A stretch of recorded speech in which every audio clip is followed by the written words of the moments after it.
मतलब मैं कहता हूँ कि लोग मजबूर है अपनी किडनियां बेचने पे, लोग अपने आप को बेचने पे मजबूर हैं। तो आप यहाँ पे एग्जांपल दे रहे हैं इंडिया के साथ, तो इंडिया हमसे कई हद बेहतर है, मैं ये कहूंगा, क्योंकि उनका मुल्क खुशहाली है। कैसे खुशहाली है आप देख लें, वहाँ इकोनॉमी हमसे कुछ ना कुछ तो बेहतर मौजूद है। वो अपने मुल्क को हमसे स्टेबल मानते हैं, और स्टेबल के साथ साथ वो इकोनॉमी दुनिया की चौथी बड़ी इकोनॉमी भी में भी वो शुमार होते हैं। वो दुनिया की बड़ी बड़ी दूसरी जो है कंपनीज में उनके सीईओज नजर आते हैं, फिर वो दूसरे मुल्कों के साथ जाके ट्रेड करते हैं और उनके रिलेशंस अच्छे नजर आते हैं।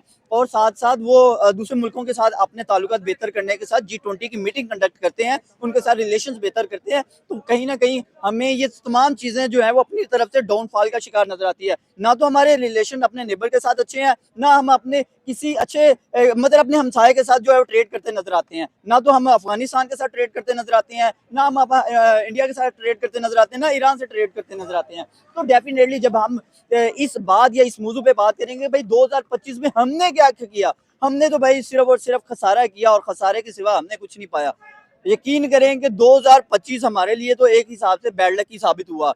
जैसे ही 2025 की पहली तारीख थी तो हमें कॉल आ जाती है, तो हमें वहां जाना पड़ जाता है। नहीं, बात आपकी बिल्कुल सही है कि 2025 का साल अवाम के लिए, अवाम अवाम की बेसिक जरूरियात पूरी नहीं हो रही है। ऐसा क्यों है? फिर हम कहते हैं कि ओ इंडिया में भी तो इतनी गुर्बत है, वहाँ के लोग भी भूखे सोते होंगे, उनकी ये उनकी मईशत तो देखें आप। देखिए आपकी बात बिल्कुल बजाय है कि आपने कहा कि इंडिया में भी गुर्बत है, लेकिन इंडिया में उन्होंने किसी न किसी वे में जाके अपने लोगों को एजुकेट किया है। एजुकेट ना किया होता, लोगों के अंदर इतना शौर ही ना पैदा होता। देखिए अगर 1.5 अरब की आबादी में से उन्होंने अपने मुल्क में लोगों को तालीम के लिए थोड़ा सा आम किया, उसके पीछे रीजन क्या है? उन्होंने तालीम को कैसे आम किया ताकि आम लोगों तक वो तालीम पहुंची, और उस तालीम के जरिए जो है वो लोग वहां से बाहर के मुल्कों में गए और पैसा कमाकर उनके मुल्क में ज़र मुबादल बेचते रहे। पैसा आया उनके मुल्क में, उनके मुल्क में जब रेवेन्यू आया, ऑटोमेटिकली वो लोग अपने मुल्क की इकोनॉमी को बेहतर कर सके। लेकिन यहाँ पे मेन इशू था कि पाकिस्तान के, तो पाकिस्तान में मेन इशू ये है, ना तो यहाँ पे कोई ट्रेड करने को तैयार है, ना यहाँ पे इन्वेस्टमेंट करने को तैयार है, ना पाकिस्तान के रिलेशन, ना तो पाकिस्तान को कोई अभी तक स्टेबल ही नहीं समझता।